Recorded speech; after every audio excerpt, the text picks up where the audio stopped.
And welcome to the 42 Rugby Show after a deeply disappointing weekend for the Ireland under-20s and Joe Schmidt's senior side. The under-20s were beaten in the final of the World Rugby Under-20 Championship by England, and Schmidt's men lost out on a series success in South Africa. We're delighted to be joined by Jennings to reflect on events. We're going to look at Ireland's use of possession, a load of possession in this game. They just couldn't turn into points consistently enough. We'll talk about their defence under Andy Farrell on this tour. We'll look at the non-red card decision against Villiers Leroux, and we'll also reflect on where Ireland stand now ahead of a big challenge in 2016, 2 games against the All Blacks to come. Shane, thanks so much for coming in. Oh, thanks for having me. First of all, let's look at that under-20s defeat. A lot of promising signs in this tournament. Was it an underperformance in the final, do you think? Yeah, it probably was. I'd say they're disappointed because they probably feel they didn't give a fair reflection of the talent within the group, and individual performances probably weren't as good as they had been throughout the competition. So from that point of view, they'd be very disappointed. But the reality is they probably weren't let, and England were very good. And England deserved their win. They took their opportunities. Very, very good high skill level from a lot of the English players with offloads that put Ireland under pressure. Big ball carriers, and they executed when they got the opportunity. So from an England point of view, even though I don't like to see it or say it, they were very good. And the future does look good for them. But the future always looks good for England. They've got a conveyor belt. I think we potentially might have 4 academies in our country. God knows, they'd be up 25, 30 potentially. So that's the reality. But I think Ireland have made massive strides in terms of the opposition that they played throughout the competition, how well they played, and the confidence that they'll get. And from looking at it as an outsider, physically they look developed. Now they can just maintain that and obviously increase on it over the coming years, which will they be allowed if they go into certain academies or certain senior structures. But they'll take this and they'll learn from it, and you know, great learning curve for them. But they need to adapt and they need to evolve their play. But brilliant, really, really good, really positive, and they deserve a lot of credit. But they'll be hurting because, you know, why couldn't they have won? You know, just because it's England or New Zealand, I think they showed in the group stages that they didn't care who New Zealand were, and they did a great job. So it's just unfortunate, but these things happen. Yeah, it's interesting you mentioned the physical side of things, because before the tournament, Nigel Carroll, the head coach, his comments actually surprised me so close to the tournament. He said Ireland's age grade teams are physically, technically, tactically a small bit behind. I don't know what message that sent to the players, but clearly it inspired a few of them. Now, the RFU are trying to address that. They're going to actually go in and get players at the age of 15, 16 earlier, get them onto weights programs, nutrition programs. Is that the way that the sport is going, that you need to get that early intervention? And like, Ireland have done well to compete in this tournament, but you can always be better. Yeah, I don't know is the full answer, but I would be from a mentality or a kind of an idea where I hate the idea of a 15 or 16-year-old doing weights, and probably sound like an old parent here getting worried about, oh, they're too big. But I mean it in a way of, I think what we saw in the World Cup was a skill level, that if we can get our young players playing at a certain level and evolving their skills, whether that's with the ball, without the ball, their vision, their appreciation for space, all these things are what you deem as a skill, balanced with the idea of developing. But like, you do get late developers. I think nutrition is a massive issue. Get them on a right nutritional path in those ages where you do develop massively is massive, obviously. But getting the right balance. I would hate to see an under-20 side. I don't think we had it. We had a nice balance with our under-20s this year. I don't want to see a load of big, huge, strong men when I'd be able to actually catch, pass, execute. You don't see the New Zealand, granted New Zealand under-20s, they've got some big men, but the principles are pretty much the same. Good catch, pass, available, aware of space, and trying to develop that mindset of getting the ball to space. And you saw the Racing fullback, his name escapes me. Dulin, not the biggest man. He kind of reminds me of Ringrose at the moment. Just because they're not physically maybe the biggest, they still can get a sidestep. They still can use their evasion to get to space and get a good offload, or not being in a confrontational way where it's going to slow the ball down. So I think, listen, there's no magic answer, but I think targeting players at that age, yeah, definitely. It's always, we're very lucky in Ireland. Our school system, our club system, our youth system, they're all very, very good. And we've got good people in place, but we can always improve on it. And we can always get that younger talent to develop on those skills, so when they get to 19, 20 years of age, when they go to these tournaments, that it's not, Jesus, we're Irish, only a small country, we're not as good as everybody. Hold on a sec, get rid of that idea. We're good enough to compete with anybody. We've done it in the past. I know Jamie Heaslip's vintage did very, very well. Under 21, yeah. Under 21. Paddy Wallace at under 19s did very well, that vintage. So we've always been thereabouts, but it'd be brilliant just to get rid of this mindset that, you know, we can compete. Of course we can compete. Yeah, it looks to be changing. Finally, just on that under-20s crop, like, it is a development tool. The RFU use it as a development tool. Some really promising players there. Guys like Andrew Porter, James Ryan, Jacob Stockdale, fullback. He's probably the only one who has that Pro 12 experience. Are the opportunities there for these guys? And do we maybe need to be a bit more aggressive in pushing them through? Like, James Ryan is a massive talent, but you don't want to go and let him sit in an academy for 2 years without playing games. Do we need to be aggressive and get the best talent through? I think that's where we have to trust our coaching systems and getting that balance again. You know, like, we all have opinions and we say, yeah, throw in the young guys. But there has to be an appreciation to their development and their pathway to get, maybe it is the right thing to throw in a guy at 19, 20 years of age if he's developed enough. But if you throw him in and he breaks down in 2 or 3 years' time and then he's going to carry knocks for the rest of his career, obviously that's not what we want. So it's getting the balance right. I think with the Pro 12 there is an opportunity for these guys. And I'm of the opinion, if you're good enough, you're old enough. So yeah, give them a go, because I think you're genuinely going to see the age profile of players coming down. And you can see even from the international side, the age demographic across the team is a lot younger probably than it has been in the past. And that's just the way the game is going. So yeah, if you're good enough, give them the opportunity. And I think there will be opportunities there with the likes of the BNI, with the likes of Pro 12. And if they're good enough, they're going to get a crack at Heineken Cup. But as you saw, Heineken Cup is a very, very different level to Pro 12. And there's some steep learning curves that are there. Yeah, Test Rugby, no country for old men. Ireland had some youngsters in their squad, a bit of inexperience, lots of changes on this tour in South Africa. It's such a disappointing end to it. How do you reflect on the tour? Is it a successful tour? No, it's not, because it's not a success, obviously, because we lost. But I think, for example, Paddy Jackson, I thought he was fantastic. I don't understand the grief he gets that he's not up to this level or whatever. I think he's a brilliant player. He's been brilliant for Ulster for a lot of years, and he's developing, and he will develop further. But he's done very, very well. There's a lot of players throughout the tour who've done very, very well, who weren't given the opportunity or the kind of the backing maybe to say, do you know what, they're going to do well over here. Everybody was going, even Joe's comments at the end were saying, do you know what, if I got these results before I went, I probably would have taken them. I hate that attitude, and I think he didn't mean it in the way I'm probably interpreting it. But like, South Africa are no great shakes, you know what I mean? And just because they're South African, I appreciate how difficult it is to go there, the environment when you're over there after a very long season. Every single one of those guys that are over there are stuck together with super glue at the moment. Like, they're bashed, and they've done so well. And it's such a missed opportunity. And I don't know if I'm right in saying this or if that was the attitude. Do you know what? We were probably just happy that we would go over. We're going to South Africa. Nobody's ever done this before. If we put in a good show, you know, we've done all right. They had an opportunity to win it. And in fairness, it's just such fine margins that the standard they set in the first test, they had them in the second test, and it was just a swing of momentum or whatever. And then the third test, we were there. We could have done it. We genuinely could have done it, and it was fine margins. So they deserve an unbelievable amount of credit what they did. But at the same time, they'll be kicking themselves because that was a missed opportunity. Yeah. So let's look at Ireland's attack in this game. We have some of the stats up here, pretty stark possession and territory stats. And I know that's not everything in rugby. Like, so many tries come from turnover situations, but having that much dominance in a good position in the field suggests that you probably should score more than one try. They scored one try when South Africa were down to 14 men after Leroux's yellow card, which we're going to discuss. But why do you think they struggled so much? What are the things that stood out to you in Ireland's attacking play that, for the reasons they didn't actually score more tries? I think from an outsider looking at it, I don't have a full appreciation of the intangibles, how fatigued they were, how mentally fatigued they probably were after a very long tour and a long season. And I know that sounds like a bit of a cop-out, but it's not. And I think that manifests itself in a skill level, maybe overrunning certain things, maybe forcing a pass at times, and the opposition having a better understanding of what Ireland actually are and what they're trying to do. So I think South Africa from game 1 to game 3 were a different animal. And you could see that in terms of, I think, their mentality in being confrontational, I think in intensity in their carries and in their line speed was a bit different. But I think Ireland, when they look back at it, they'll go, geez, you know what, we forced that pass. I should have held that. You saw Paddy Jackson at one stage saying, sorry, I should have caught it. And like, they were thereabouts hand. Jordy Murphy fired a ball, which was just probably too hard on the halfway on a switch.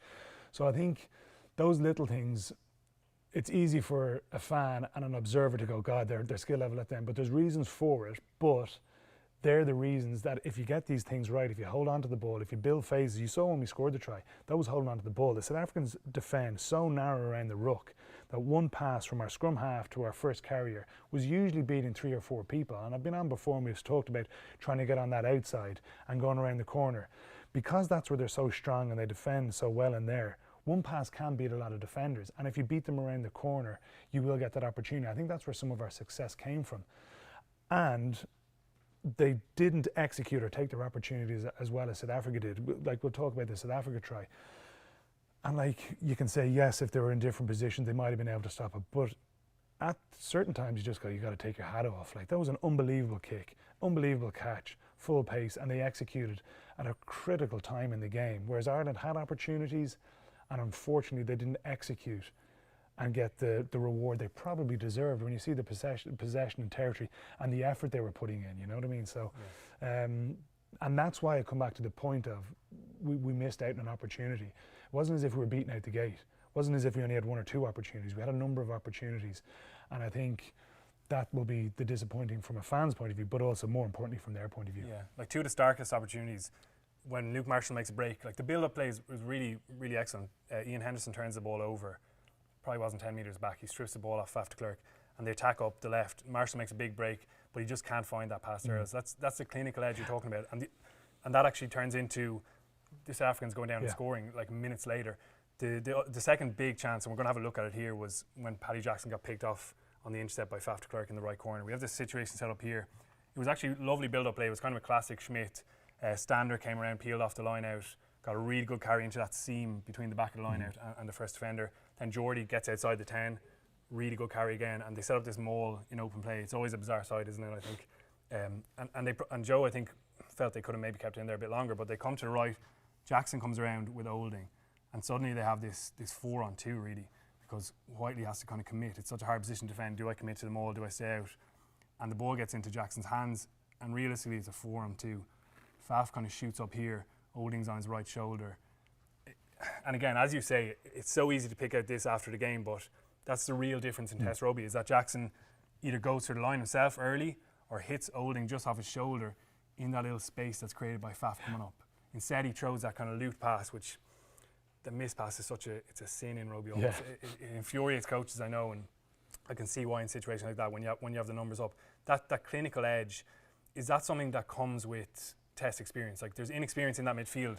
Does Paddy Jackson now go and look at that again and say, I'm never going to do that again? I can't imagine Johnny Sexton doing that. No, I think you hit the nail on the head. I think it is experience, and you learn from it, and that's, you have to, because Faf de Klerk did a thing there. He shot out of line. If we'd have scored, he mightn't do that again.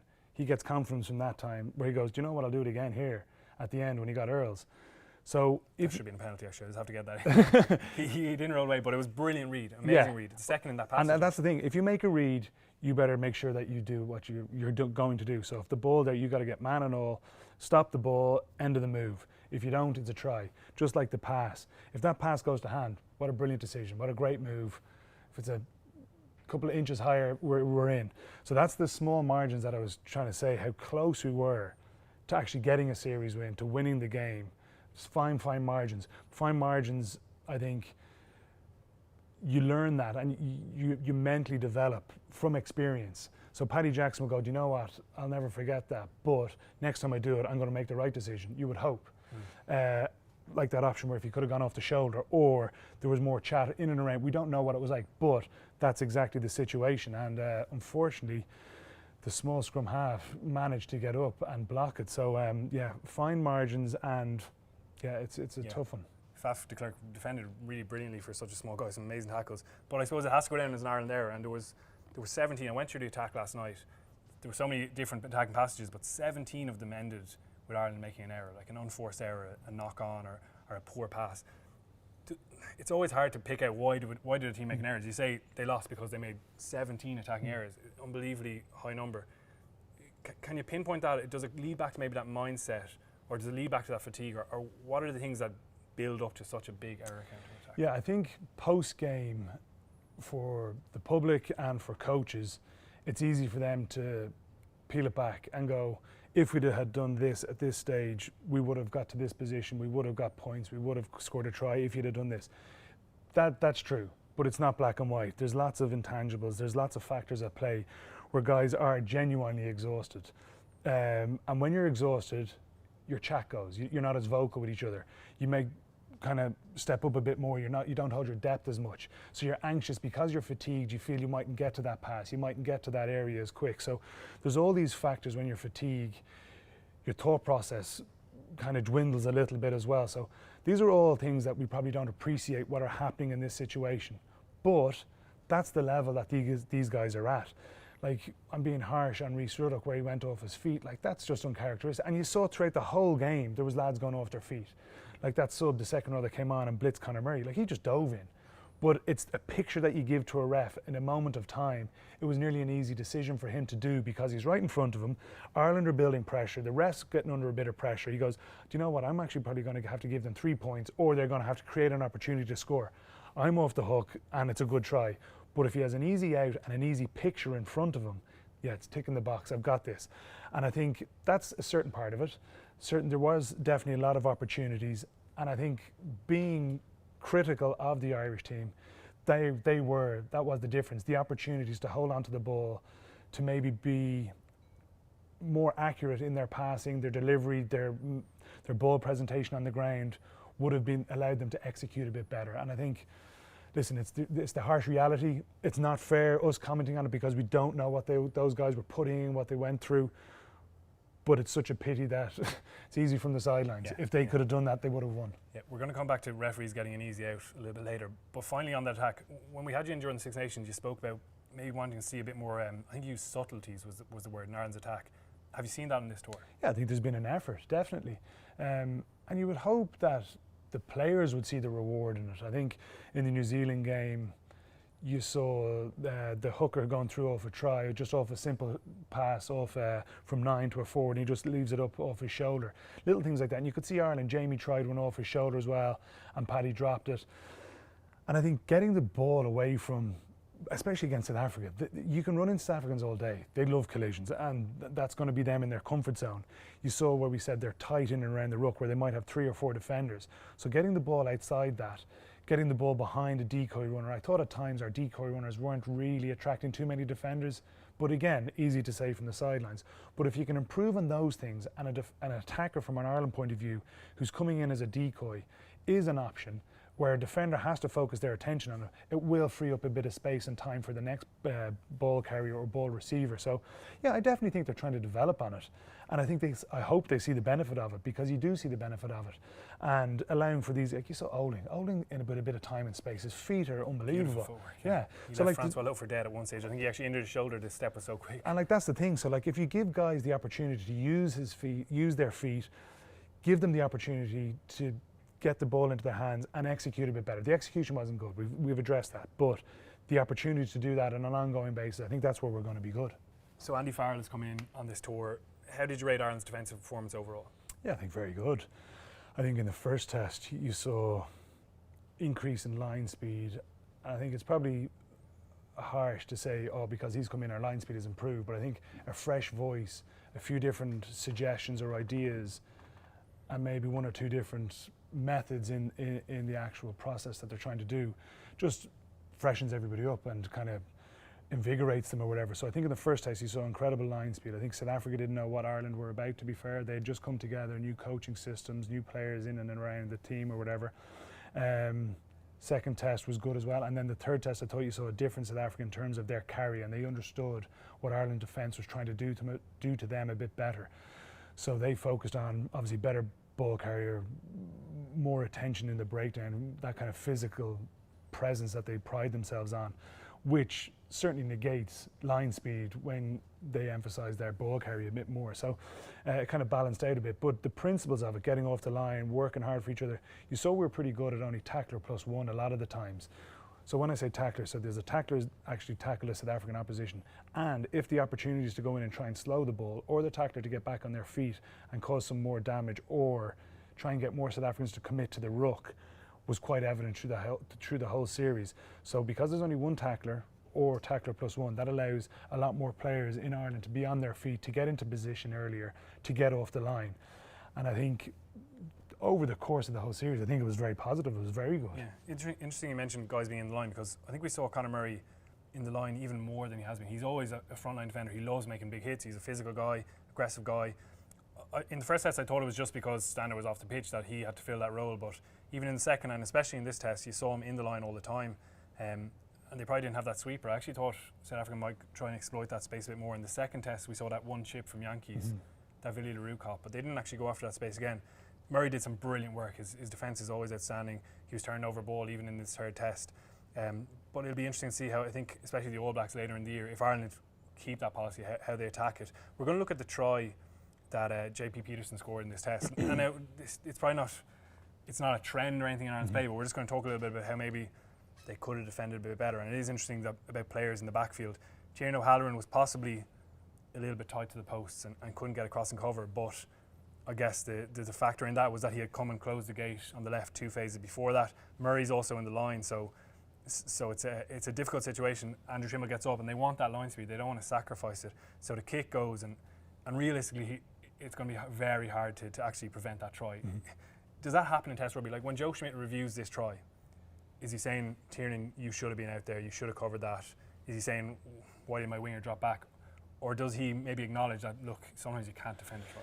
Yeah, I think he would have a solution to it, which is always important. So the player can, maybe the next time in a similar situation, can go, do you know what, I need to get to this position a bit earlier.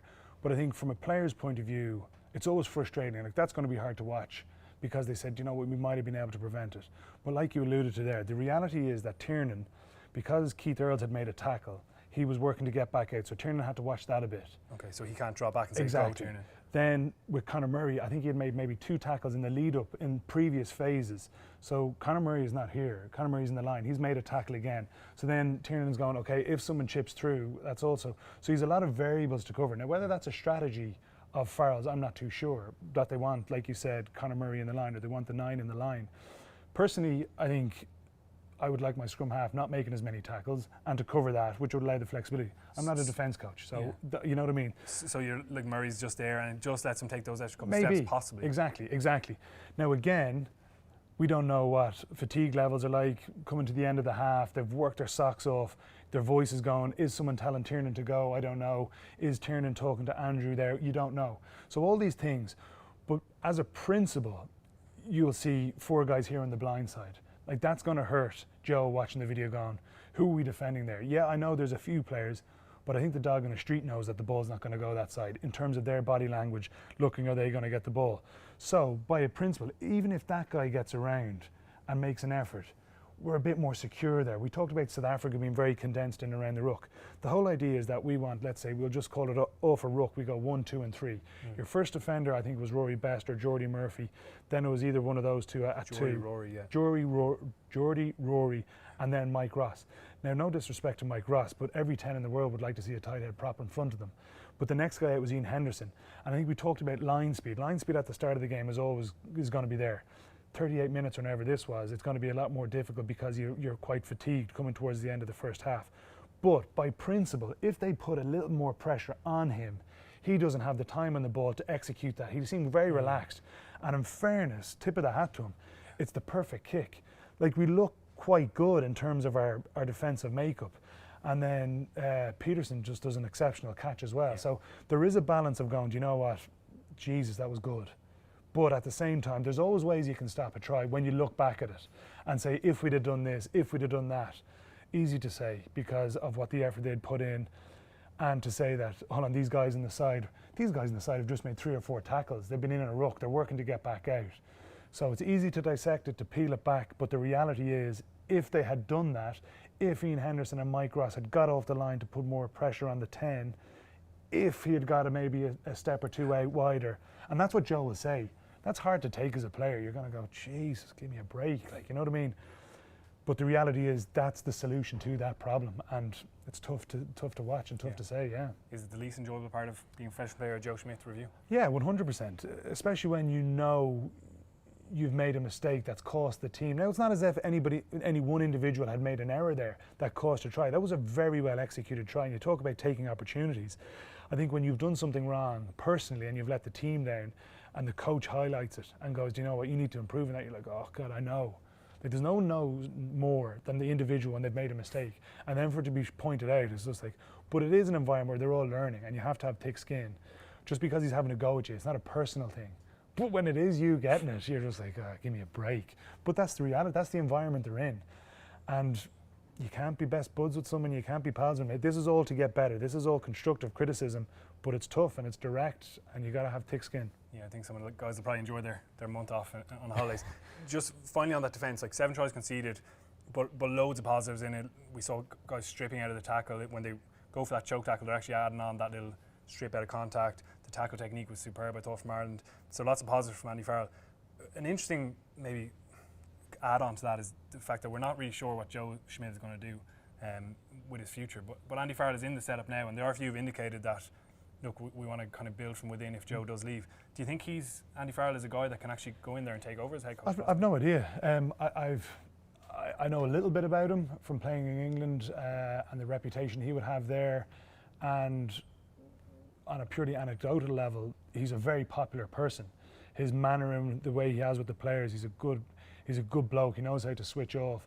But when it comes onto the pitch, he's very aggressive. He's very kind of pro putting his influence and his stamp and the players' stamp on the opposition and actually making the defence dictate what the opposition do rather than setbacks. That's a great mindset and a great attitude to have. And over the course of time, that will develop and that will evolve. So I think they've got a very good guy. They've got a very good coach. I think he's working well, kind of in similar mindset to Simon Easterby and these guys. So I think the balance is very good. I think everybody, I mean personally, would like to see Joe continue because I think he is an exceptionally good coach. And I think if Andy Farrell is given the opportunity to evolve what he wants to do, I think we're going to be in a very good place because, like we said, that crop of players, that age profile is there to develop and to build on. So I think we're in a very good place. Yeah, fascinating to find out if Joe gets that future nailed down. He said he'd make a decision after this tour, so hopefully he'll put fans out of their misery soon. The next thing we want to talk about is this challenge on Tiernan O'Halloran. Like, I actually thought it was really good from Schmidt after the match. He didn't comment on it. Obviously he's pissed off about it. He obviously thought it was a red card, but I like the way he didn't dwell on it and actually put the defeat on Ireland's own shortcomings. I think that's good coaching.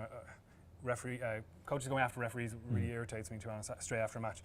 What was your take on it? Like, to me, it was a red card. I thought a red card was definitely coming, and that's not just based on the actual challenge itself. Like, anyone who's played rugby knows that these things happen. Anyone who's watched a lot of rugby knows these things happen. But based on what we've seen, I thought it was a red card. We're going to just look at the last clarification from World Rugby on this. Clear, isn't it? Yeah. A red card, not a fair challenge. There's no contest, and the player lands on his head. Okay, what's a fair challenge? Yeah. They probably need to clarify that. But player lands on his head, neck, or shoulder. And it was really interesting that just before Glenn Jackson, the referee, spoke to the TMO Rowan kit, he was chatting to Angus Gardner, who's actually a high-quality referee. And Angus Gardner, I think, tried to tell him it's a red card. He said he's only got one arm up, i.e. he's not in a fair contest. No, he's not good enough for me when Jackson says, is he high enough off the ground? And then finally, most damning of all, he says neck and head. There's a red card. That's a red card offence. What was your take on it? As an ex-player as well, what did you see there? Without getting into the technical wording and the subjective opinions of 3 different refs and video refs there, I personally didn't think it was a red card. I thought it was a yellow card, purely on the basis of where the South African fullback was getting shepherded by Trimble, just running a block line. He worked his socks off to get around him. And in fairness to the South African fullback, he had his eyes on the ball the whole time. He went up, I take the point that he didn't get that high off the ground, but you can see him going up with his one hand, like we've seen Andrew Trimble, like we've seen Keith Earls, like we've seen every contestable kick. That's their role to do. So I thought he was going for the ball. He was close to getting it. I think you saw later on, you saw Andrew Trimble doing the exact same thing, going up, and he had his arm around the South African back rower when he caught it. So, like, they're so close. And an issue like that, first of all, I feel sorry for Tiernan. That was Tiernan's first cap, his first opportunity. Unbelievably brave, and like the effort and the technique that he did to catch it, unbelievable catch for that to happen to him. Now, if I was his parents, I'd be like, Jesus Christ, he could break his neck. So I think there's complete inconsistency from the refs and from whoever comes from World Rugby, the way neck or shoulders or upper back, like a cop-out is upper back. Like, he landed on his shoulder, kind of. And shoulder is a red card. It is. By the letter of the law, it's a red card. Shoulder. By the letter of the law, it is a red card. So it's a refereeing error. I would have thought if I'm a ref and I look at the letter of law, it's a mistake. Personally, I didn't think it was a red card because I thought he went for it. Yeah. I thought it was a fair enough contest, and it was just a horrible situation where you see it. It wasn't as if he was going up for the ball and the South African fullback just took his legs from underneath him when he was running for it. It wasn't poorly timed. There wasn't that. So I can see the argument, but personally I thought there was enough of an effort to go there for a contest. But by the letter of the law, you're right. Like, I think there's a lot of people in your boat, and you don't want to get in Glenn Jackson's head. This is the exchange he has with Rowan Kitt. Like, Glenn Jackson is an ex-player. He probably understands it the way that you do, or sees it the way that you do. But he knows that the law say it's a red card. But Rowan Kitt gives him an out. He says top of back, shoulders, and then neck. So I'm definitely looking at top of back. And if a player lands on his back, well, then he can get out not giving that red card. Like, that's the main issue here, isn't it?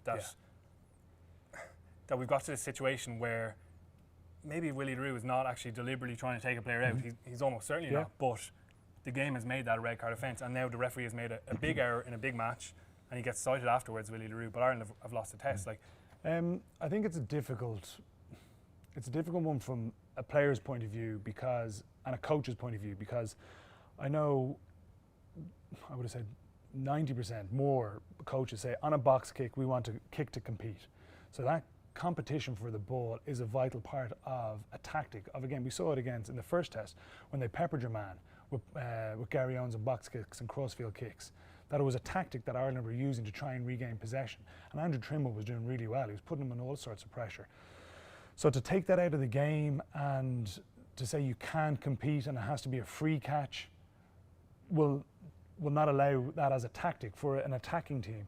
Will also take away that it's quite an interesting one to watch, that competition in the air, and it's an unbelievable skill that certain people have. But I think first and foremost you got to look after player safety, and like Tiernan O'Halloran's safety is the most important thing there. Just on the other side, if it was Willie Leroux, you'd be saying the exact same thing if he got taken out. So they're the governing body. They have to make a stamp on this, and issues like this will address it over time, you would hope. It's very difficult to get right. I would like to see it still as a competition, but if you have wording and referees understand the wording, if a person lands on shoulder or neck, it's a red card. That's the reality. So you gotta have some conviction in your addressing of the situation. And like you said, like, I can't stand people going to TMOs for the sake of going to TMOs, but the TMO is there to be a source that isn't involved in that emotion, in that heat, in that area, where they can make a clear judgment on it. And to give a ref an out by saying, you know what, I don't know. Like, come on, that's not what we want. We want someone to say definitive. Definitive, exactly. We just think we need a definitive decision from the TMOs. It's going to be something that rolls on, and I know we'll probably be back here next season talking about a similar issue. But in terms of where Ireland are after that tour, like, looking at this photo, there's a couple of new faces. Matt Healy on his debut, and he did some great things. Where are Ireland at the moment? Do you think there's some big tests coming up? New Zealand twice in this year, and Australia as well. Are they in a good position to take on those challenges and actually get that historic win? Of course they are.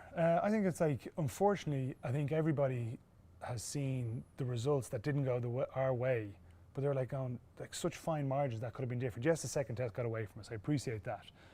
But to be in a situation and have the opportunity to actually win the second test and be in control of the second test, after we thought this big backlash was going to come back from these big bully South Africans in South Africa, like this attitude of, I don't know if it's there. I'm just saying maybe they had an attitude of going over, if we just get through the first test and we get one result, it's going to be deemed as a success.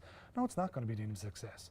These guys are good enough. This generation of players are good enough. And you saw, like, from the picture there, we've got some unbelievable talent. And hopefully they will use that as a tool to say, do you know what, that was an opportunity we let slip. We could have done something that not a lot of Irish people have done before. Let's not make that happen again. So when we come to New Zealand, yes, New Zealand are the best team in the world. We all know that. But who's to say we can't beat them if we learn from these experiences and actually emotionally prepare for it, mentally prepare, and tactically prepare, that if you get into a situation, we don't throw the baby out of the bathwater and panic a bit and I don't know what to do. We go to our strategy that we said, whether it's at the first 10 minutes when we're fresh and we can go around the corner, we can do a move, we can execute a move. Why can't we do that at the 70th minute when the pressure is really on? Because that's the difference between the good teams and bad teams. You saw New Zealand, I know Wales, the scoreline wasn't close, But some of the passes the New Zealand guys did, it was catch pass under a lot of pressure from good Welsh defence. It was catch pass, execute, and they scored tries. So I think Ireland are more than capable of doing that. They've got a good balance of some good experienced guys there who can steady the ship and lead some of the younger guys, but the younger guys just take ownership of it because they've proved in this tour that they're as good as anybody, you know what I mean? And to be fair, I don't think South Africa are this great team that they're probably perceived to be. So great learnings from it. I think they did very, very well. They deserve an awful lot of credit. After the long season they've had, their bodies are bashed. Some inexperienced guys there really did well. So overall they did well, but the reality is they lost a test series and they should have they could have or should have won it. Yeah, really interesting to see how the rest of 2016 pans out for Ireland. Shane, thanks a million for coming in. Thank you. Thanks everyone for watching. We'll be back next season. Cheers.